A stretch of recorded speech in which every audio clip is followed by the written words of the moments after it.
What is up, guys? It is your boy, Singularity Crossing here. Got off work early today, so I decided to record this early. This is 11:53 of One Piece, chapter 11:53 to be exact. The Birth of Loki. Before we get started, actually, great news. Great news. I'm about 75% way done through the script. Already started to storyboard that video, episode 2 of Let's Talk, as well as Fun Gaming Fridays. It's stupid, but that should be out next Friday. To start with, I decided, you know what I really wanted to play? Pokemon Platinum. Specifically, do a Nuzlocke. So, last night, I was setting up and doing a lot of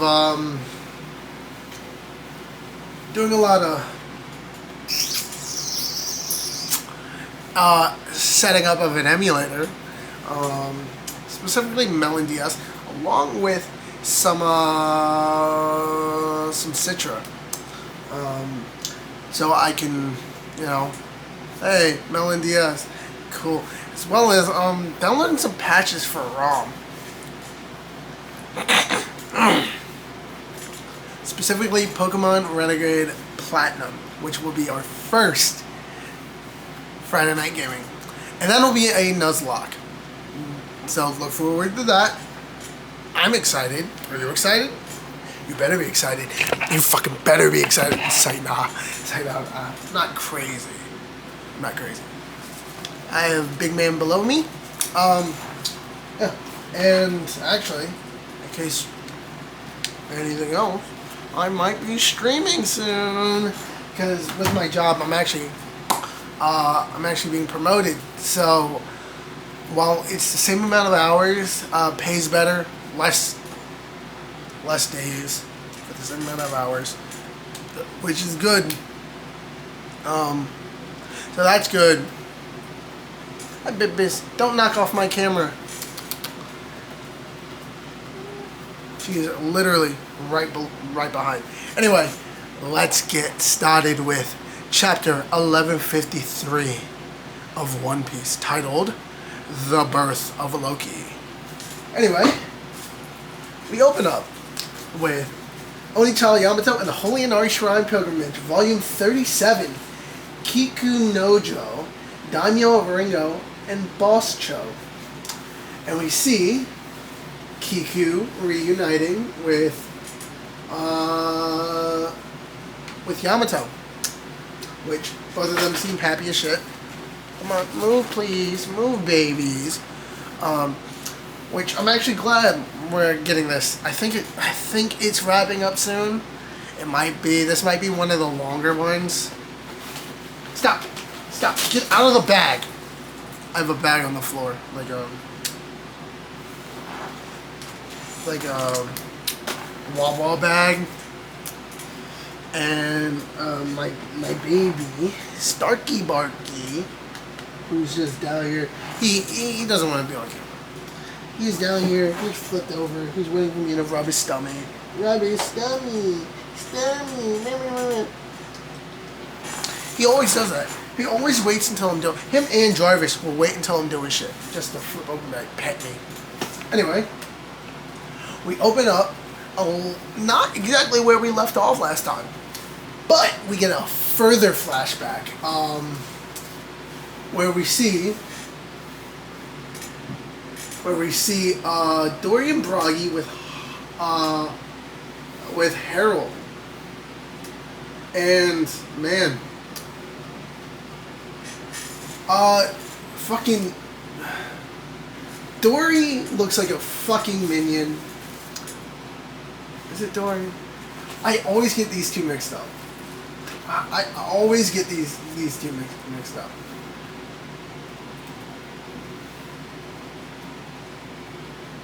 Okay. Dory. Yep.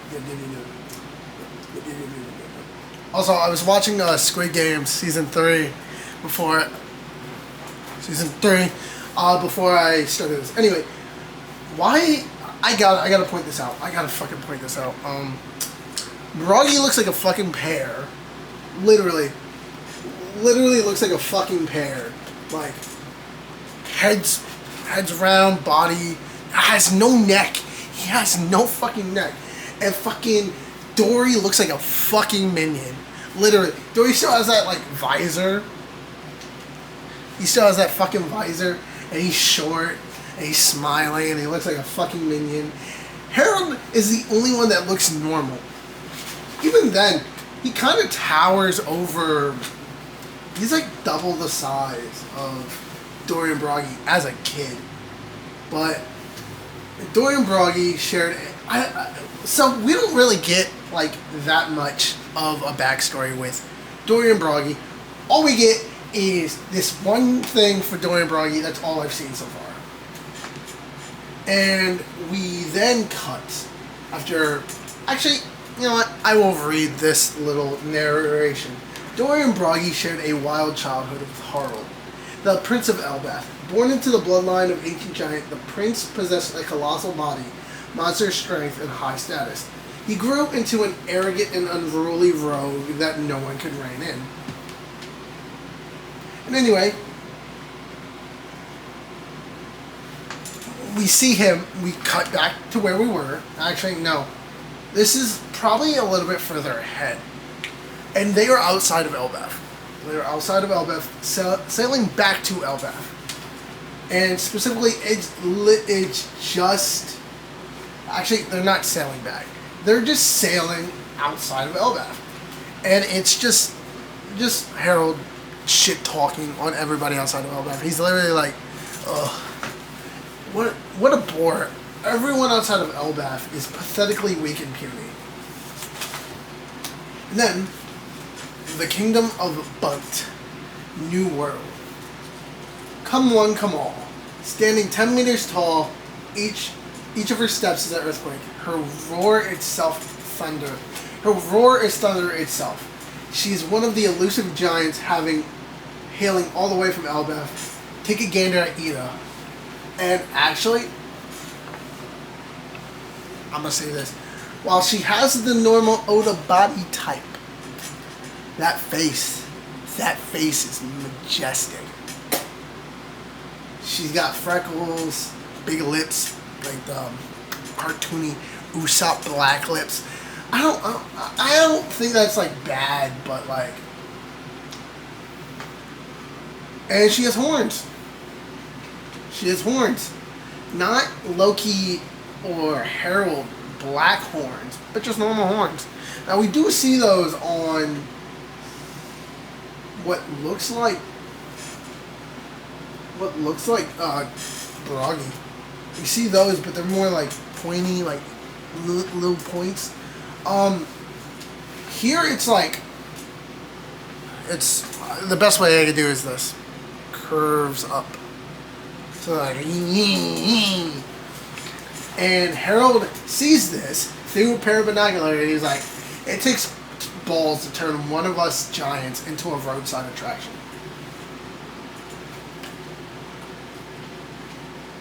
And oh my god, she smacks the shit out of Harold.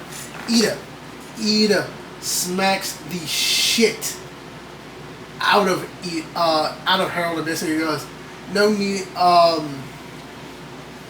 so she smacks the shit out of him, and this is a new expression. I literally saw this, and I said, is this Oda? Is this Oda's work? Because the way that he does this, right? Oh my god. It looks like Dracula from fucking Hotel Transylvania. That's what I can think of. He's got the eyes, he's got the face. But his eyes aren't like Oda's like normal eyes. It's more of like oddly cartoonish eyes. So there's circles.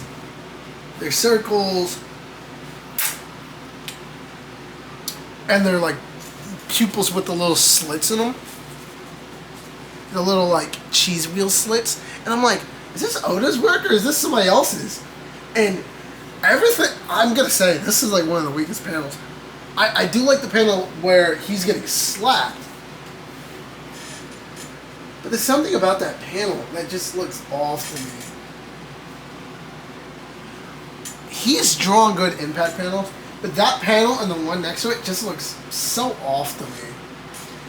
It's kind of a similar. I get it. He's trying to be like goofy, but with the panel where Harold's getting slapped and the panel after that, the one that I was like looks cartoonish. It just looks like somebody just cut that out and like did their own artwork. Like the cheek, there's a line going through the cheek that doesn't make it look like squished, but like whether you had like Play-Doh just smeared across, or like just rolling across the face. That's what it looks like. I normally love Oda's work. There are times where I'm like, I don't like this.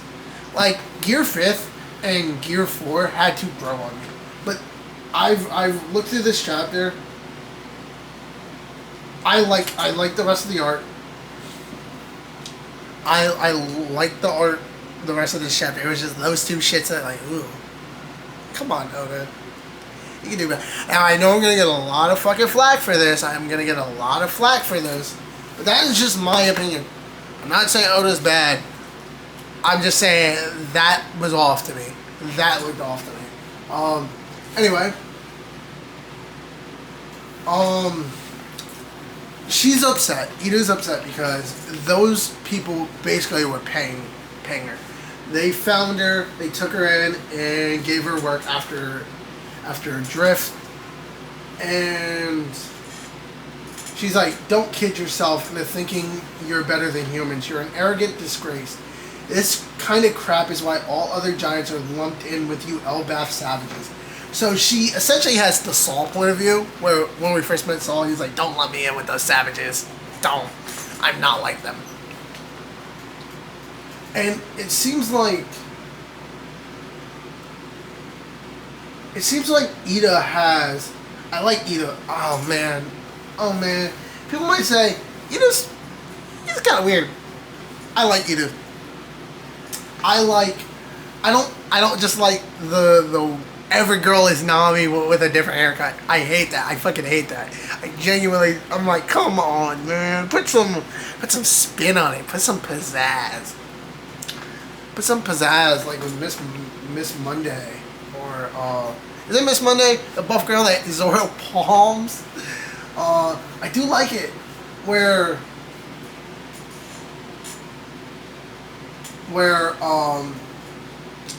I do like it. I do like her, and we see. Ah, man, King Harold just looks like fucking rocks in every panel we see him in.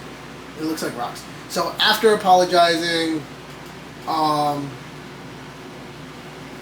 we cut to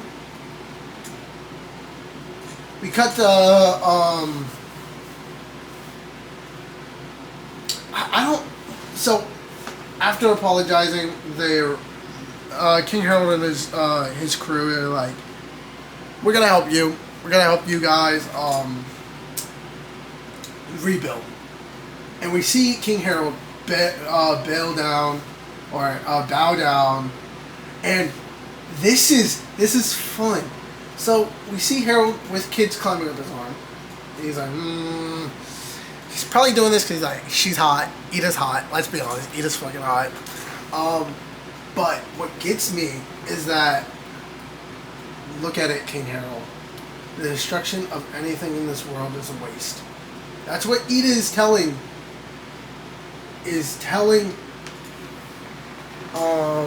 That's what Ida's telling Harold. And there is a scene of them dancing, and they are doing the sun god Nika dance. They're doing it. They're doing the doom da da da doom da da da doom da doom da doom da da da. They're doing that shit. And it's not even just them. Some of the humans have started to mock them. Or not mock them, but imitate their dancing. Which, since we know that Nika is such a big part of Elbaf, it would only make sense that this happens. And now, Samuanai. I was born in Samuanai, on Samuanai Island in the South Blue. One thing led to another, and I ended up on the seas. You went over the blood-soaked serpent. Are you talking about the red line? So, the red line is snake. The red line is snake. That was unexpected. But the fact of the matter that they're calling the red line a blood-soaked serpent goes into it being man-made. So they probably think it's like Jormungandr, the world serpent, encircling and destroying the planet. And we then cut to 105 years ago with with King Harold basically changing his viewpoint, where he's no longer like, guys, I'm an asshole, I'm gonna remain an asshole. No, he goes, as king, I intend to frequently travel overseas. I hope to extend a hand of reconciliation to our neighbors and learn from their cultures. Our land can become more prosperous if we learn from the world. I go back with these two. They talk about Dorian and Broggy. I go back with those two. They have always had unusual dispositions. They have never failed to treat humans fairly and honorably. We can hold on to we can still hold on to our warrior ways. We might have to reconsider some traditions if countries feel threatened. Zababa. What a change. Bohaha. It seems their tumultuous journey ahead. There's a tumultuous... Elbaf is blessed. And we cut around the world where it's Eastern fishing villages and stuff like that, where we see Ida and Harold go around, introduce themselves, say, hi, I'm from Elbaf. They exchange some diplomatic, they get some stuff back, so like wine, they trade around, which is good. And then, 81 years ago, in an Eastern fishing village, we finally had the baby. Ida, Harold, congratulations. Thank you, Ida and I. Unfortunately, we cannot recognize your marriage. Only pure bloods can be permitted within the royal family. So Ida is like, hey...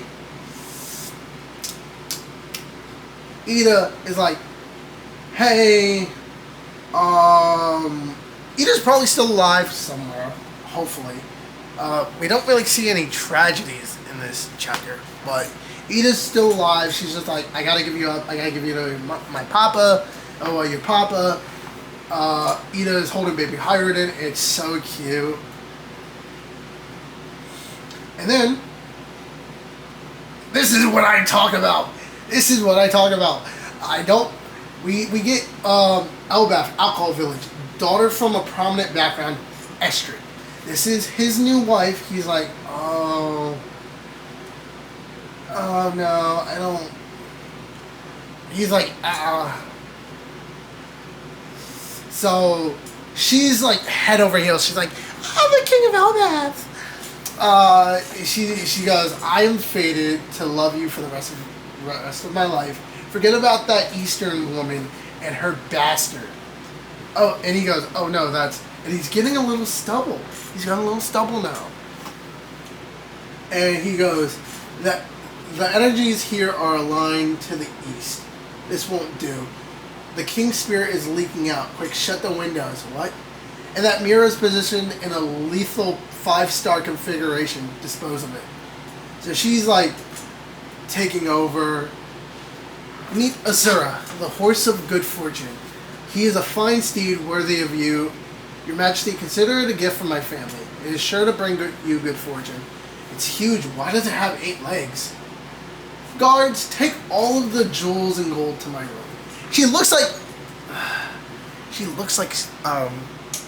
Caulifla, but with like wavy straight hair. She's giving Caulifla, and I'm like, come on, Oda. Could have Come on. Come on. And so, 63 years ago, so we see King Harold pass down stories about when he was traveling around, communing with other races, trying to be more kind for the sake of Ida. And then, 63 years ago, while Harold was overseas, Loki's born. And he has the eyes of Sauron. Literally, Lord of the Rings, they're black. Fuck, not irises. His irises are probably like a dark reddish. But the white part of your eye, that's all black. They're light slits. They are slits.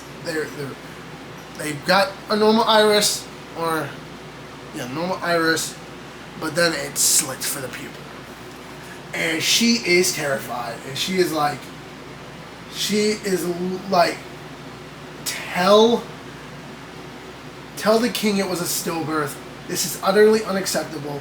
It is cursed. Just look at it. It's a monster. She does the worst thing ever. And this pisses me off. Actually, almost at the end of the chapter, when the Prince of Elbaf stretched his arms into the air, no one was there to take the small hands into theirs. Stop this, Your Highness. That's the prince. It is said that the most unfortunate souls are those rejected from birth by their own mother. Listen to me. Listen to me. No child was born today. I forbid you from telling anyone. Where are you going? I'm returning to my village. I never want to give birth again. Your captain, Your Highness, Captain. It's coming from the realm of the dead. The realm of the dead. What about it? Dispose of the child. It's becoming clear. This was foretold long before it came into the world. It is said that King Harold will someday be slain by his own son. Enough with this crazy talk. Meanwhile, Harold struggled against the walls of diplomacy, blocked by the world government. Why can't countries just be free? He's your little brother. Don't you want to see him? And we do still see Ida. And I love this.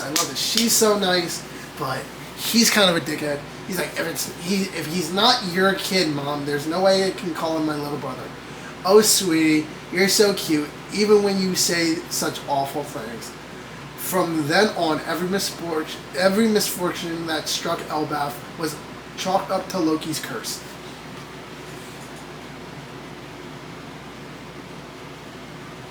And then we see, and this, this is so beautiful. Wow, see baby Loki climbing. He's giant, but he's covered in like ice. He's bleeding, and he's just climbing and he's crying. Now, is it from the trauma? And he's just like, why does he wear those eye bandages? Why? Is it just like a trauma thing? That's what I've been hearing. But this is the end of the chapter, and there's a break next week. But I like this. Soon after, Queen Estrid collapsed due to ill health. That's the end of the chapter for this week. I really fucking love that Loki's having a terrible backstory. He's just not an asshole. He's following his dad's beginning footsteps. But if Queen Estrid Queen Estrid did not do what she did, it would have been, oh man, he probably would have turned out like his father is now, where he's kinder. Maybe he still has a little bit of that can be all, I'm your God attitude, but that's about it. Anyway, I won't keep you long. I will let you know that 75% of the way done through Let's Talk Episode 2, scripting. That video is not going to be out for another couple, maybe a month or two. Storyboarding has just begun. Just simple sketches to panel this.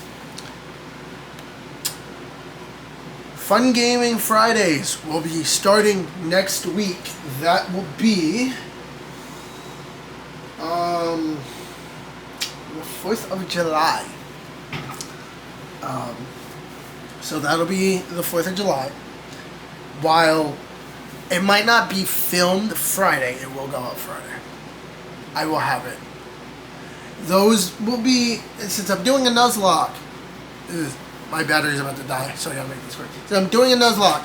I'll chunk them into 30 minutes. Anyway, my battery on my camera is about to die. If you like what you watched,